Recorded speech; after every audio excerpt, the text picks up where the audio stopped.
శుభోదయం మిత్రులారా, వార్తా కథనాలపై విశ్లేషణ కార్యక్రమం టీజీటీవీ మార్నింగ్ న్యూస్ కు స్వాగతం. నేను మీ జర్నలిస్ట్ సత్య.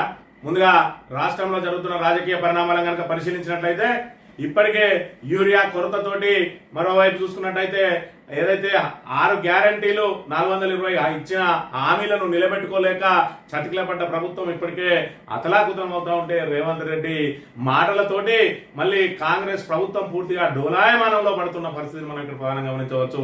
అసలే రేవంత్ రెడ్డి నోరు తెరిస్తే ఏం మాట్లాడతాడో తెలియని పరిస్థితి ఉంటది. ఒకవైపు ఎప్పుడు మరి ఇక్కడ ప్రత్యర్థులను పొగుడుతాడో, ఎప్పుడు మరి వాళ్ళని తిడతాడో తెలియని పరిస్థితి. ఒకవైపు మరి ఇక్కడ రాహుల్ గాంధీ, మరోవైపు చూసుకున్నట్టయితే మరి ఇక్కడ మోడీని రెండు కళ్ళలాగా చూసుకుంటున్న, రెండు కళ్ళ సిద్ధాంతంతో పోతున్న రేవంత్ రెడ్డి తన మూడో కన్నును కూడా నిన్నటి రోజున చూపించే ప్రయత్నం చేసిండు. ఒకవైపు మరి ఇక్కడ తెలంగాణకు బద్ధ శత్రువు అయినటువంటి తెలుగుదేశం పార్టీకి సంబంధించి ఆ పార్టీ ఇక్కడ కనుమరుగై పోవడాన్ని ఆయన జీర్ణించుకోలేకపోతా ఉన్నాడు. ఎందుకంటే ఆయనకు రాజకీయ జీవితాన్ని ఇచ్చిన తెలుగుదేశం పార్టీ, అదేవిధంగా ఆయన గురువు చంద్రబాబుకు ఎంత విధేయుడిగా ఉన్నాడో మరి ఇక్కడ చంద్రబాబు నాయుడు కూడా తెలంగాణలో తెలుగుదేశం పార్టీ మరి ఇక్కడ పూర్తిగా తుడిచిపెట్టకపోతే బాధపడడం లేదో కానీ రేవంత్ రెడ్డి మాత్రం నిన్నటి రోజున తన ఆవేదనను వ్యక్తం చేయడం విస్మయానికి గురి చేసిన పరిస్థితిని మనం ఇక్కడ ప్రధానంగా గమనించవచ్చు. నిన్నటి రోజున ఆయన మాట్లాడిన మాటలను ఒకసారి కొత్తగూడెంలో మాట్లాడిన మాటలను ఆయన మాటలతోటే విన్నట్టయితే, తర్వాత తెలుగుదేశం పార్టీ ఒక అద్భుతమైన పార్టీ, చాలా మందికి అవకాశాలు కల్పించిన పార్టీ. కొంతమంది కుట్రల వల్ల ఆ పార్టీ కూడా ఈ రోజు తెలంగాణలో ఒక సమస్యను ఎదుర్కొంటుంది. కాంగ్రెస్ పార్టీలో ఉన్న అనే ఇంగితం కూడా మర్చిపోయి ప్రత్యర్థి పార్టీ కాంగ్రెస్ కు మరి ఇక్కడ శత్రువుగా ఉన్నది, ఎన్డీఏలో భాగస్వామిగా ఉన్నది.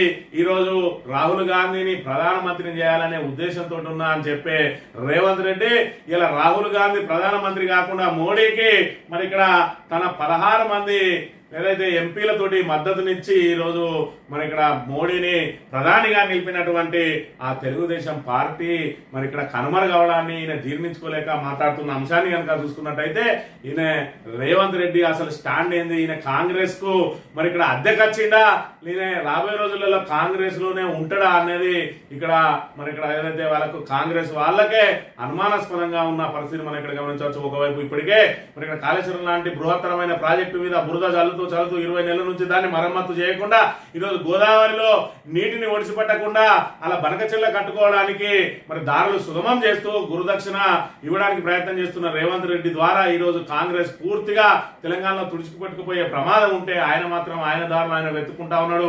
ఆయన ఏదైతే ఎన్డీఏలో భాగస్వామ్య పక్షం కావడానికి ఈ డ్రామాలు ఆడుతా ఉన్నాడా, ఇక్కడ పూర్తిగా కాంగ్రెస్ ను సర్వనాశనం చేసి వెళ్ళిపోతాడా అని చెప్పి కూడా సీనియర్ కాంగ్రెస్ నాయకులు అనుమానం వ్యక్తం చేస్తున్న పరిస్థితిని మనం ఇక్కడ చూడవచ్చు. ఈ వార్తా కథనాలను కనుక పరిశీలించినట్లయితే ముందుగా నమస్తే తెలంగాణలో ఇందిరమ్మ రాజ్యంలో ఇల్లు గల్లంతో కాంగ్రెస్ ఇస్తామన్నది 20 లక్షల ఇల్లు, ఇచ్చేది 3.5 లక్షలే.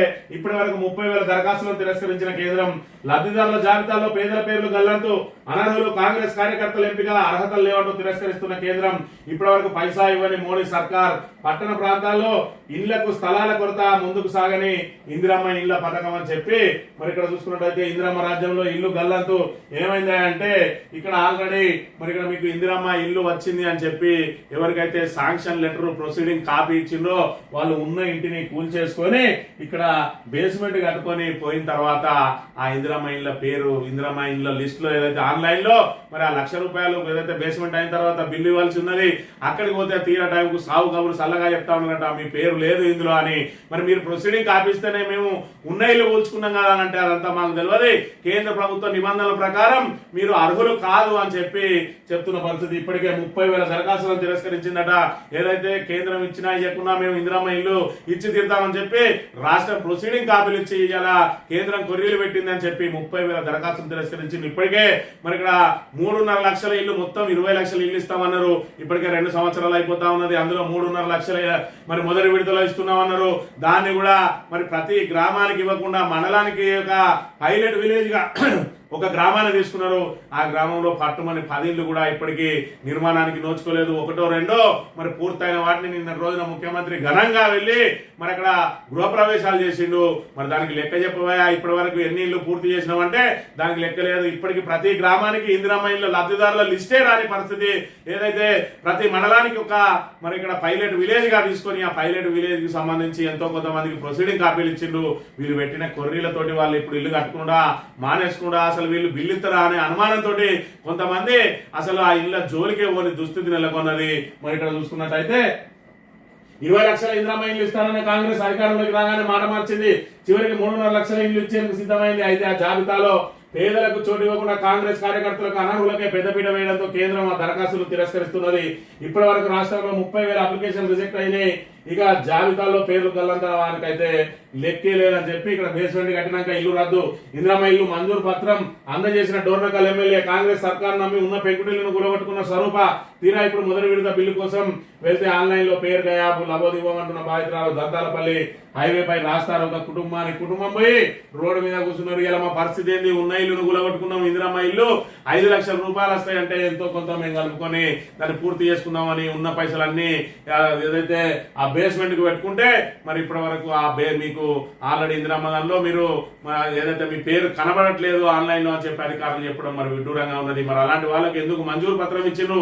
ఒకవేళ కేంద్రం కొరియర్ పెడితే రాష్ట్రం ఏదైతే మరి మంజూరు పత్రాలు ఇచ్చిందో వాళ్ళకు రాష్ట్ర ప్రభుత్వమే భరించి ఇవ్వాల్సిన బాధ్యత లేదా అనే విషయాన్ని ఒకసారి గమనించాలి.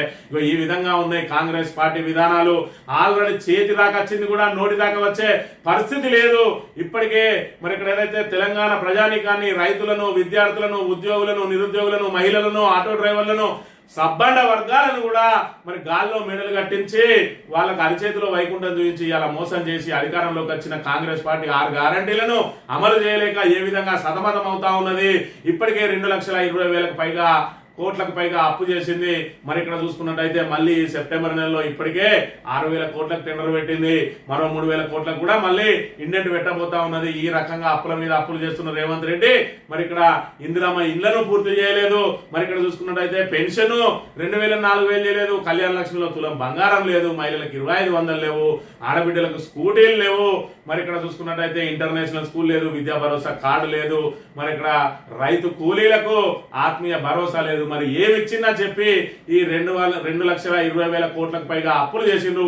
కొత్త పాలసీ లేదు, కొత్త విధానం లేదు, కొత్తగా ఒక ఇటుక వేర్చింది లేదు, ఏ ఒక్క పెండింగ్ ప్రాజెక్టు పూర్తి చేసింది లేదు. అయినా అప్పుల మీద అప్పులు చేస్తూ గత ప్రభుత్వాన్ని ఏదైతే మరి కమిషన్ల మీద కమిషన్లు వేసుకుంటూ, కేసుల మీద కేసులు వేసుకుంటూ, ఆరోపణల మీద ఆరోపణలు చేస్తూ ఆఖరికి రాష్ట్రంలో నిషేధం ఉన్న సిబిఐకి గేట్లు తెలిసి ఒక్క కేసు కోసం మాత్రమే అని చెప్పి ప్రత్యేక జీవో తీసి సిబిఐకి అప్పచెప్పి దాన్ని మళ్ళీ 2 సంవత్సరాల పాటు ఆరోపణలు చేసుకుంటూ కాలం వెల్లదీయడానికే ప్రయత్నం చేస్తున్నది రేవంత్ రెడ్డి తప్ప ఇప్పటి వరకు ప్రజలకు చేసిన ఏ ఒక్క మరి ఇక్కడ పథకం కానీ ప్రయోజనం కానీ చేకూర్చింది లేదు. అభివృద్ధిలో పూర్తిగా వెనకబడిపోతున్న పరిస్థితి, ఆదాయం పూర్తిగా పడిపోయిన పరిస్థితి. హైడ్రా లాంటి దాన్ని తీసుకుని వచ్చి ఇవాళ రియల్ ఎస్టేట్ ను కుదేలు చేసిన పరిస్థితి ఉన్నది. కేవలం కాంగ్రెస్ నాయకుల జేబులు నింపుకోవడానికి తప్ప రాష్ట్ర ప్రజలకు మాత్రం ప్రయోజనం శూన్యం. మరి ఇక్కడ ఏదైతే ఆనాటి రోజులు తీసుకుని వస్తానో యూరియా కోసం ఈ రోజు చెప్పులు మళ్ళీ లైన్ లో పెట్టుకుని ఏదైతే ఉమ్మడి ఆంధ్రప్రదేశ్ లో ఏ విధమైన రోజులు అయితే ఉన్నాయో ఆ విధంగా ఈ రోజు యూరియా కోసం కూడా ఈ రకంగా బారులు తీరే పరిస్థితి ప్రతిరోజు నిత్య కృత్యంగా మారింది. ఇక ఈ రకంగా ఇబ్బందులు పడతా ఉన్నారు జనం అనే విషయాన్ని మనం ఒకసారి గమనించాలి. ఈ రోడ్ల పరిస్థితి చూస్తే ఒక సామాన్యుడు మరి ఇక్కడ మేము హెల్మెట్ లేకపోతే మాకు పన్ను వేస్తారు, మా బండికి రిజిస్ట్రేషన్ దానికి సంబంధించిన ట్యాక్స్ ఏది కట్టకున్నా కూడా మా మీద ఫైన్లు వేస్తారు. మరి మా దగ్గర ఇన్ని ఫైన్లు వేసే మీరు ఈ రోడ్డు ఎందుకు బాగు చేయాలని చెప్పి ఆ రోడ్డు మీద కూర్చొని నిరసన తెలియజేసిండు. మీ సర్కార్కే ఫైన్ వేయాలని చెప్పి ఇది రోడ్డేనా నాకు ఫైన్ కట్టండి. రోడ్ల దుస్థితి సర్కార్ నిర్లక్ష్యంపై సామాన్యుడు ధర్మాగ్రహం ఇది.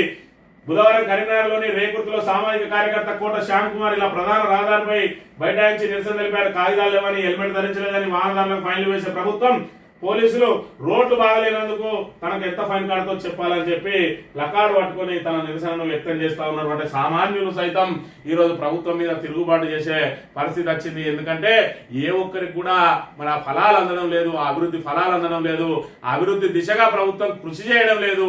మరి 2,20,000 కోట్లకు పైగా అప్పు చేసి ఇప్పటి వరకు ఏం చేసిందనే దానికి కూడా లెక్కలు లేవు. మరి ఇక్కడ రేవంత్ రెడ్డి నోటి దురుసుతోటి నోటికి వచ్చినట్టు మాట్లాడడం తప్ప ఇవాళ ప్రజలకు ఒరిగింది మాత్రం శూన్యం అనే విషయాన్ని మనం ఇక్కడ ప్రధానంగా గమనించాలి.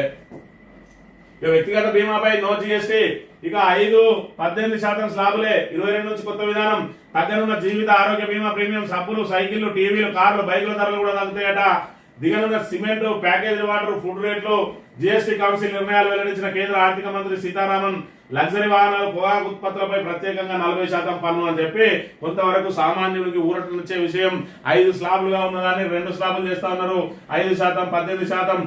అదే విధంగా జీవిత బీమా, ఆరోగ్య బీమా ప్రీమియం మీద ఏదైతే ఉన్నదో జీఎస్టీ దాన్ని పూర్తిగా ఎత్తేస్తా ఉన్నారట. సబ్బులు, అదే విధంగా సైకిళ్లు, టీవీలు, కార్లు, బైకులు, మరి ఇక్కడ మామూలుగా కార్లు ఏదైతే ప్రీమియం కార్లు, మరి ఇక్కడ లగ్జరీ కార్లు కాకుండా మామూలు కార్ల ధరలు కూడా తగ్గనున్నాయి. మరి కొంతవరకు ఇది మధ్యతరగతి వాళ్లకు, పేద మధ్యతరగతి వాళ్లకు ఊరటనిచ్చే అంశం అనే విషయాన్ని మనం ఇక్కడ ప్రధానంగా గమనించాలి. కర్ణాటక కాంగ్రెస్ లో ఫిరాయింపు ముస్లిం సిద్ధరామయ్య, డీకే వర్గాల మధ్య ముదిరిన విభేదాలు, బీజేపీలో చేరబోతున్నారంటూ పరస్పరం విమర్శలు. వాళ్ళు కాంగ్రెస్ నుంచి వెళ్లిపోతారంటున్న ఎమ్మెల్సీ రాజేంద్ర, ఆయన అప్లికేషన్ బీజేపీ దగ్గర ఉందని ఎమ్మెల్యే బాలకృష్ణ. మరి ఇక్కడ ముఖ్యమంత్రి, ఉప ముఖ్యమంత్రి మధ్య విభేదాలు తీవ్రమైన కర్ణాటక కాంగ్రెస్ లో. మరి ఇక్కడ ఇద్దరు కూడా మరి ఎవరి వర్గం వాళ్ళు ఒకరి మీద ఒకరు విమర్శలు చేసుకుంటా ఉన్నారు. సిద్ధరామయ్యకు సంబంధించిన మరి వర్గానికి సంబంధించిన మంత్రిని ఆయన మంత్రి పదవి నుంచి తొలగించిండు అధిష్టానం ఆదేశాల మేరకు.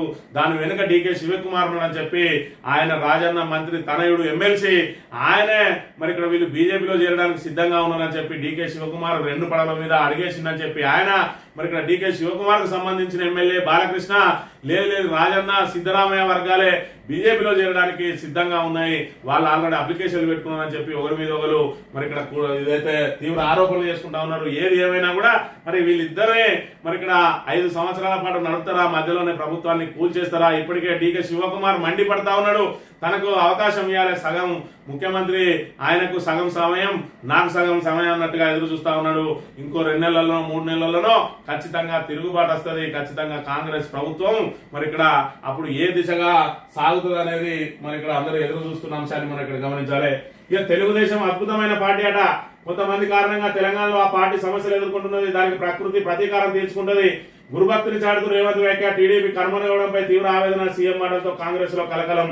మరి ఆయన నిజంగా కూడా ఏదైతే నేను మరి ఇక్కడ తెలుగుదేశం స్కూల్లో చదువుకున్న, ఏదైతే మోడీ స్కూల్లో చేరిన, తెలుగుదేశం కాలేజీలో చదివిన, రాహుల్ దగ్గర ఉద్యోగం చేస్తానా అని చెప్పి ఆయన మాటలన్నీ కూడా మరి ఏ విధంగా ఉన్నాయనంటే తనకు రాజకీయ భిక్ష పెట్టింది తెలుగుదేశం పార్టీ కాబట్టి నేను ఎప్పుడు కూడా తెలుగుదేశానికి విధేయున్నే, తెలుగుదేశం ఇప్పుడు ఎన్డీఏలో ఉన్నది కాబట్టి తద్వారా నేను బీజేపీ కూడా విధేయున్నే అన్న చందంగా ఉన్నది. ఈ రోజు తెలుగుదేశం మరి ఇక్కడ తెలంగాణలో కనుమరుగైతే ఇలా ఆవేదన చెందుతాడు రేవంత్ రెడ్డి. ఎందుకంటే తన మరి ఏదైతే రాష్ట్రం విడిపోయే రోజున కూడా ఆయన తెలుగుదేశంలో ఉన్నాడు కాబట్టి ఆ తెలుగుదేశం పూర్తిగా కనుమరుగైన తర్వాత ఆయన కాంగ్రెస్ పార్టీలో చేరిండు. చంద్రబాబు సహకారంతో ఇలా ముఖ్యమంత్రి స్థాయికి వరకు ఎదిగింది కాబట్టి తన విధేయతను చాటుకుంటా ఉన్నాడు. ఎన్నటికైనా మళ్ళా తెలుగుదేశాన్ని ఇక్కడ ఏదైతే తెలంగాణలో తీసుకురావాలి, దానికి నేనే నాయకత్వం వహించాలన్నట్టుగా ఉన్నాయి ఆయన మాటలు. చూసుకున్నట్టయితే తెలంగాణను బద్ద వ్యతిరేకి మరి ఇక్కడ తెలుగుదేశం, అందుకే తెలంగాణ ప్రజలందరూ కూడా దాన్ని తిరస్కరించిండు. ఇక్కడ తెలుగుదేశం ఆనవాళ్లే ఉండకూడదని చెప్పి ఏదైతే 2 కళ్ళ సిద్ధాంతంతో తెలంగాణకు తీవ్ర అన్యాయం చేసినటువంటి చంద్రబాబును మరి ఇక్కడ తరిమి కొట్టిరు. అదేవిధంగా కాంగ్రెస్ కూడా తరిమి కొట్టిరు. కానీ మరి ఇక్కడ కాంగ్రెస్ ఏదైతే మాయమాటలు చెప్పింది, మరి ఇక్కడ గతంలో కాంగ్రెస్ మరి అనేక సంవత్సరాలు పాలించి మరి ఇక్కడ మన తెలంగాణ వెనుకబాటుకు కాంగ్రెస్ పార్టీ అదేవిధంగా టీడీపీ పార్టీ 2 సమకారణాలు అని చెప్పి 2 కూడా తెలంగాణ ద్రోహులే అన్న విషయాన్ని మర్చిపోయిన తెలంగాణ ప్రజలకు ఇప్పుడిప్పుడే తెలిసొస్తుంది కాంగ్రెస్ ను ఎందుకు వాళ్ళ మాటలు నమ్మి మనం ఈ రోజు అధికారంలోకి తీసుకొచ్చినాం.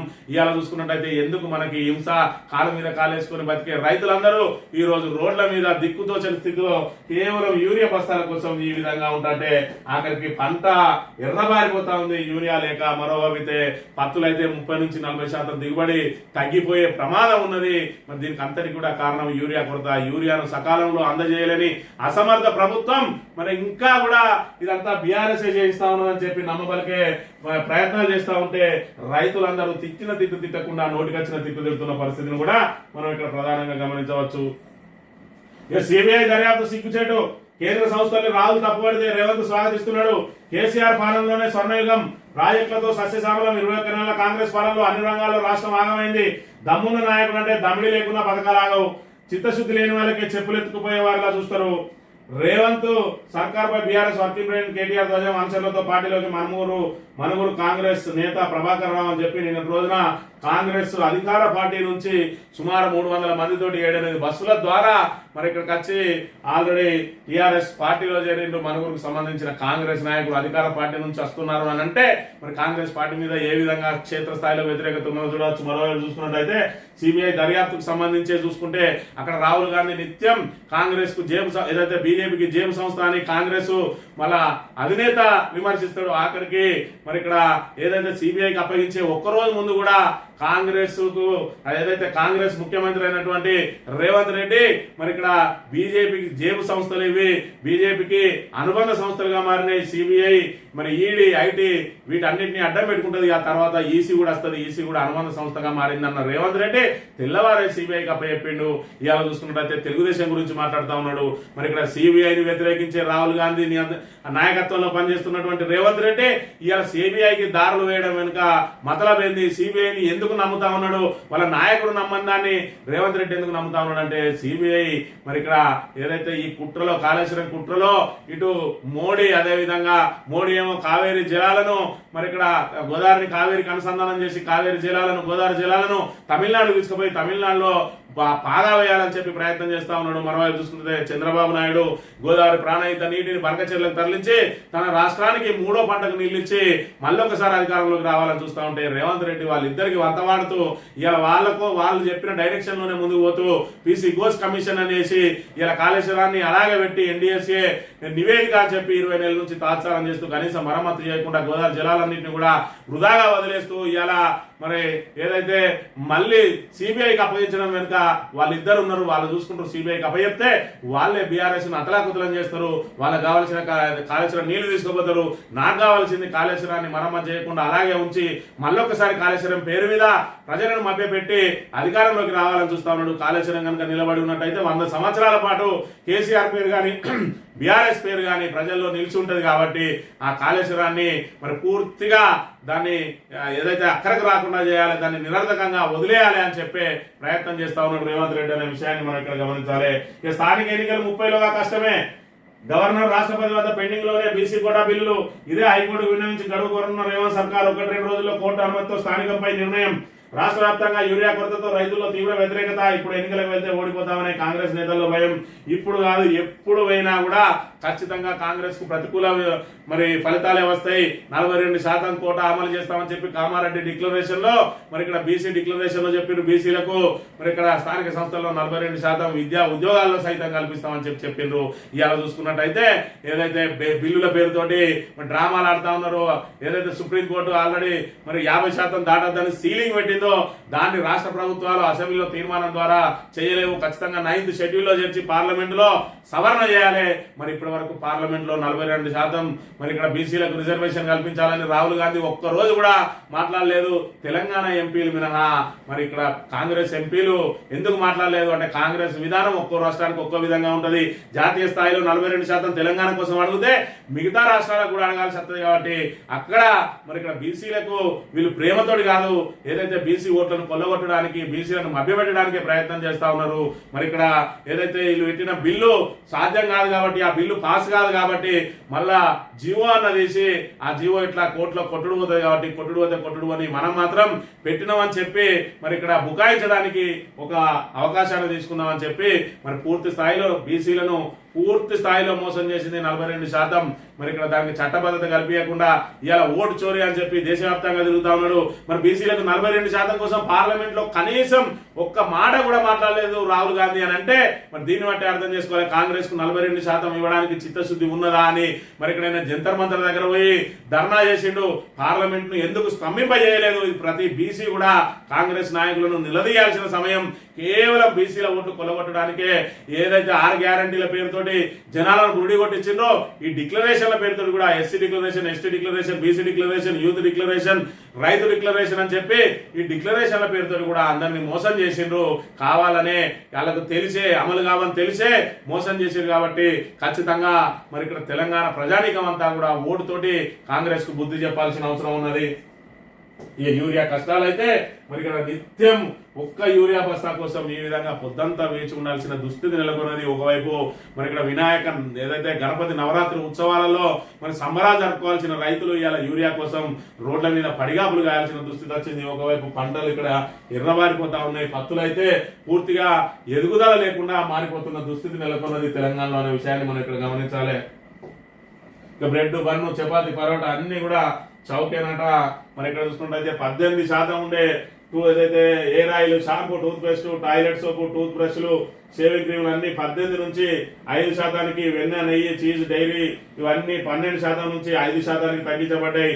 ప్రీ ప్యాకేజ్ నాన్కిన్స్, భుజియా, మిక్చర్స్ ఇవన్నీ కూడా 5% తగ్గించబడ్డాయి. అంటే ఆహారానికి, ఫుడ్ కు సంబంధించినవి కానీ అదే విధంగా పేద మధ్యతరగతి వాళ్ళు వాడే వస్తువులు దాదాపు అన్నింటినీ కూడా 5% కోటాలోకి తీసుకొచ్చి స్లాబులన్నింటినీ కూడా 5ని మరి 2గా స్లాబులు మార్చిన పరిస్థితిని మనం ఇక్కడ ప్రధానంగా గమనించాలి. బీఆర్ఎస్ హస్తగతానికి కుట్రాట. హరీష్ రావు, సంతోష్ రావు కుట్ర చేస్తున్నారు. మీడియా సమావేశంలో కల్వకుంట్ల కవిత ఈమె ఏమి ఆశించి చేస్తా ఉన్నదో గానీ మొత్తానికి అయితే మరి ఇక్కడ బీఆర్ఎస్ అనేది పక్కకు పెడితే కవిత అనేది జీరో అని 2 రోజులలో తెలిసిపోయింది. మరి ఈమెకు సంబంధించి బీఆర్ఎస్ కార్యకర్తలు కేసీఆర్ బిడ్డ అని చెప్పి భుజాల మీద మోసిన రోజున ఆమె ప్రభావం ఏ విధంగా ఉండే, 2 రోజులకు ఆమె ప్రభావం ఏ విధంగా అయింది. మరి ఇక్కడ 6 అడుగుల బుల్లెట్ లాంటి హరీష్ రావు ట్రబుల్ షూటర్ మీదనే మాట్లాడితే ఏదైతే బీఆర్ఎస్ కార్యకర్తలు ఎవరు కూడా జీర్ణించుకోలేకపోతా ఉన్నారు. అందుకే ఎక్కడికక్కడ కవితను మరి ఇక్కడ దిష్టి బొమ్మ దానం చేసి ఒకటే రోజు ఇంకా 2వ రోజు ఆమె మీద మాట్లాడాల్సిన అవసరం కూడా లేదు. ఆమె మరి ఇక్కడ కేసీఆర్ ను పక్కకు పెడితే కవిత అనేది కోన్ కిస్కా జీరో, ఆమె ఉంటే ఎంత పోతే ఎంత అని చెప్పి బీఆర్ఎస్ శ్రేణులందరూ కూడా భావిస్తున్న పరిస్థితిని మనం ఇక్కడ ప్రధానంగా గమనించాలి. మీ పంచాయతీలోకి మమ్మల్ని లాగద్దు, ఏదైనా ఉంటే కుటుంబంలో చూసుకోండి, కూర్చొని మాట్లాడుకోండి, కుల పెద్దల దగ్గరికి వెళ్ళండి, కుదరకపోతే మంత్రిగారి దగ్గరికి పోండి. కేసీఆర్ కుటుంబాన్ని ఉద్దేశించి సీఎం రేవంత్ రెడ్డి వ్యాఖ్యలు. మరి ఇక్కడ ఏది రాక్షసానందం పొందుతా ఉన్నాడు రేవంత్ రెడ్డి. ఏదో కవిత ద్వారా మరి ఏదో వాళ్ళకు లబ్ధి జరుగుతుందని చెప్పి ఏదో అనుకుంటా ఉన్నాడు కానీ అంత సీన్ లేదనే విషయం మరి 2 రోజుల ద్వారా తెలిపింది. ఏది ఏమైనా కాంగ్రెస్ వ్యతిరేకత నుంచి గట్టెక్కించడానికి మరి ఇక్కడ కవితను ట్రాప్ చేసి మరి ఆమె ద్వారా ఏదో కలతలు సృష్టించడానికి ప్రయత్నం చేసిన కవిత ఎంబడి చాలా మంది పోతారు కావచ్చు అని చెప్పి మరి గోటికా నక్కలాగా ఎదురు చూసినటువంటి కాంగ్రెస్ కు కవిత ఎంబడి ఏదైతే అక్కడికి రాని ఆ జాగృతి వాళ్ళు ఎవరైతే ఉన్నారో వాళ్ళు తప్ప ఒక్క నాయకుడు కూడా పోలేదు. మరి ఆమె ఎంబడి ఉన్న వాళ్ళు వార్డు మెంబర్ కూడా నిలబడడానికి కూడా ధైర్యం చేయని వాళ్ళు అందరూ ఈ రోజు జాగృతిలో ఉన్నారు. ఇప్పటి వరకు కవిత ప్రభావానికి బీఆర్ఎస్ నాయకులు వాళ్ళ భుజాల మీద మోయడానికి, బీఆర్ఎస్ కార్యకర్త వాళ్ళ భుజాల మీద మోయడం మూలంగానే కవితకు ఇంత ప్రభావం వచ్చింది. ఆమెను ఒకసారి ఎత్తేస్తే ఏ విధంగా ఉంటుంది అనేది 2 రోజులలో తేలిపోయిన అంశాన్ని మనం ఇక్కడ చూడవచ్చు. ఇక మైక్రో బ్రూవరీలకు గ్రీన్ సిగ్నల్. ఇక నుంచి తెలంగాణలో బీర్ తాగాలంటే బార్ అండ్ రెస్టారెంట్ కు వెళ్లాల్సిన పని లేదట. వైన్ షాపుల్లో కూడా కొనుక్కోవాల్సిన అవసరం లేదు. హోటళ్లు, రెస్టారెంట్లు, టిఫిన్ సెంటర్లు, పర్యాటక స్థలాలు, ఆఖరికి పాంటేలలో కూడా ఇక బీర్లు అమ్మడానికి ప్రయత్నం చేస్తా ఉన్నారు. ఎందుకంటే తెలంగాణలో పూర్తిగా ఆదాయం పడిపోయింది. ఇప్పుడు ఆ ఏకైక ఆదాయ వనరు ఏమైనా ఉన్నది అని అంటే అది మద్యం ద్వారానే. మరి ఇప్పటి వరకు ఏదైతే గతంలో మాట్లాడిన రేవంత్ రెడ్డి గొంతులు దించుకొని మరి ఇక్కడ ఏదైతే ఊరూరా వాడవాడ బెల్ట్ షాపులు పెట్టి మొత్తం అందరినీ దోచుకుంటా ఉన్నాడు. ఇవాళ రైతు బంధు పేరుతోటి 5,000 ఇచ్చి మళ్ళీ వాళ్ళ జేబులను కొల్లగొడతానన్నాడు.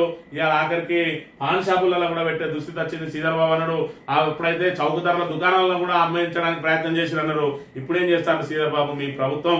ఇక్కడ ఆఖరికి పాండేలలో కూడా బీర్లు అమ్మే దుస్థితి తీసుకొచ్చి ప్రజల జేబుల నుంచి మరి డబ్బులు లాక్కునే ప్రయత్నం చేయబోతా ఉన్నది. ఇంత స్థాయిలో మరి ఇక్కడ మద్యాన్ని విచ్చలవిడిగా అమ్మడానికి ప్రయత్నం చేస్తా ఉన్నది. అంటే ప్రభుత్వం కేవలం మద్యం మధ్య వచ్చే ఆదాయం మీదే ఆధారపడి ఉన్నదనే విషయాన్ని కూడా మనం ఇక్కడ గమనించవచ్చు. ఉప ఎన్నికపై దృష్టి పెట్టండి. పార్టీ నేతలకు బీఆర్ఎస్ అధినేత కేసీఆర్ ఆదేశం. ఎర్రవెల్లి నివాసంలో కేటీఆర్ తదితరులతో భేటీ. మరి ఇక్కడ చెక్కు చెదరకుండా ఎన్ని పరిణామాలు జరిగినా కూడా వాటన్నిటిని నిశ్చితంగా గమనిస్తూ ఇవన్నీ కూడా మరి ఏదైతే వాళ్ళు ఆ డైవర్షన్ పాలిటిక్స్ చేస్తా ఉన్నారో దేనికి అదనక బెదరక టిఆర్ఎస్ కార్యకర్తలందరినీ ఏకతాటి మీద మరి ఇక్కడ నడిపిస్తున్న వ్యక్తి కేసీఆర్. ఇలా కేసీఆర్ అనే పేరు చాలు బీఆర్ఎస్ బలంగా నిలబడడానికి. ఇవాళ బీఆర్ఎస్ ఏం చేయకున్న కాంగ్రెస్ దానికదే మరి ఇక్కడ పూర్తిగా ప్రజలకు దూరం అయ్యే పరిస్థితి, ప్రజల నుంచి తీవ్ర వ్యతిరేకత ఎదుర్కొంటున్న పరిస్థితి. వన్స్ కేసీఆర్ బయటకు వచ్చిండు అని అంటే ఇక కాంగ్రెస్ పూర్తిగా తుడుచుకుపట్టిపోయాక తప్పది.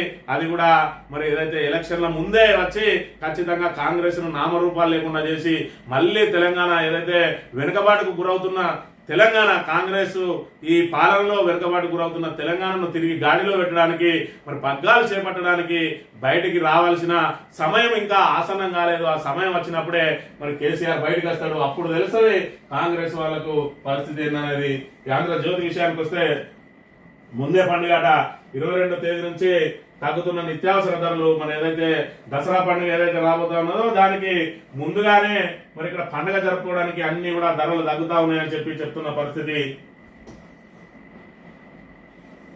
18% ఉన్న వాటన్నింటినీ కూడా 5%లోకి తీసుకొచ్చిన పరిస్థితిని కూడా మనం ఇక్కడ ప్రధానంగా గమనించవచ్చు. ఇక చెత్తగాల వెనుక నేను ఎందుకుంటా, ఈయన ముఖ్యమంత్రి అనే విషయమే మర్చిపోయిండు.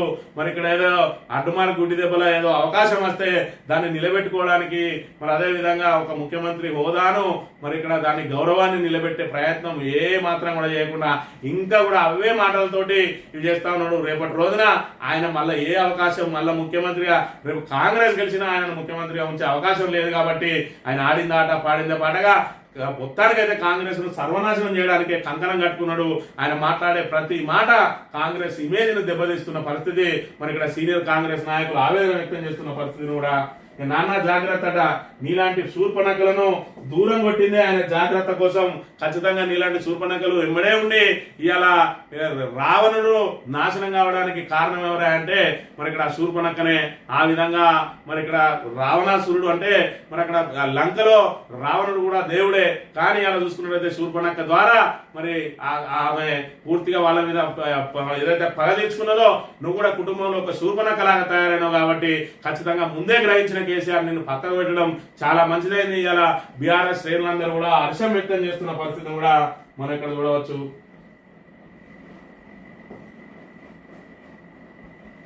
చైనా విశ్వరూపం, భారీ అనుక్షిపణలు, లేజర్ ఆయుధాలు, 20,000 కిలోమీటర్ల రేంజ్ ఉన్న మిసైల్ DF-5C భూగోళంపై ఏ ప్రాంతాన్ని టార్గెట్ చేసే సత్తా. అండర్ వాటర్ డ్రోన్స్, 5వ తరం జెట్లు, బీజింగ్ మిలిటరీ పెరేడ్ లో ఆయుధ ప్రదర్శన. ప్రత్యేక ఆకర్షణగా LY-1 లేజర్ ఆయుధం, ఒకేసారి 5 మోడళ్ల స్టెల్త్ ఫైటర్ జెట్ల ప్రదర్శన అని చెప్పి నిన్నటి రోజున మరి చైనా దగ్గర ఉన్నటువంటి అణ్వాయుధాలకు సంబంధించి కానీ అదేవిధంగా లేజర్ ఆయుధాలు కానీ మరి అత్యంత ఆధునికమైన ఆయుధాలు అన్నింటినీ కూడా నిన్నటి రోజున ప్రదర్శన చేసిరు. రష్యా అధ్యక్షుడు పుతిన్ మరి అదేవిధంగా చైనా అధ్యక్షుడు ఇద్దరు కూడా తిలకించిండు. 20,000 కిలోమీటర్ల రేంజ్ లో ఉన్న వాటిని కూడా టార్గెట్ చేయగలదు. అంటే భూ ప్రపంచంలో ఎక్కడి నుంచైనా ఎక్కడున్న మరి టార్గెట్ అయినా కూడా చైనాలో అక్కడే కూర్చొని కొట్టగలిగే ఆయుధాన్ని సంపాదించడమని చెప్పుకుంటున్న పరిస్థితి. మరి అంతా కూడా ఏదైతే ప్రత్యర్థిగా ఉన్నటువంటి భారత్ కంటే మరి ఇలా అమెరికానే గడగడలాడుతా ఉన్నది. ఎందుకంటే రష్యా చైనా, భారత్ చైనా ఇవన్నీ కూడా శత్రు దేశాలే. రష్యా భారత్ మిత్ర దేశాలు. మరి చైనా కూడా భారత్ రష్యా తోటి కలిసినట్టు అయ్యంటే ఇక్కడ ముందుగా గుండెల్లో రైలు పగలెట్టేది ట్రంప్కే అనే విషయాన్ని మనం ఇక్కడ గమనించాలి. పూర్తి స్థాయిలో ట్రంప్ కేవలం మరి ఇక్కడ సుంకాల యుద్ధం చేస్తా ఉన్నాడు. ఆ సుంకాల యుద్ధం ద్వారా వాళ్ళ పౌరులే ఇబ్బందులు పడుతున్న పరిస్థితిని కూడా మనం ఇక్కడ గమనించాలి. ఆ కుటుంబంలో చిచ్చుపెట్టింది దోపిడీ సమ్మె, పంపకాల్లో తేడాలు వచ్చే గొడవలు. ఏదైతే మరి ఒక అవకాశం వచ్చింది అని అంటే నోటికి వచ్చినట్లు మాట్లాడడంలో రేవంత్ రెడ్డి దిట్ట అనే విషయాన్ని మనం ఇక్కడ గమనించవచ్చు. పంపకాల సొమ్ము అనేది ఇంకా అధికారం ఉన్నాయి కాబట్టి ఇప్పుడు తెలుస్తలేదు. ఈ అధికారం పోయిన తర్వాత అప్పుడు స్టార్ట్ అవుతుంది పంపకాల సొమ్ము.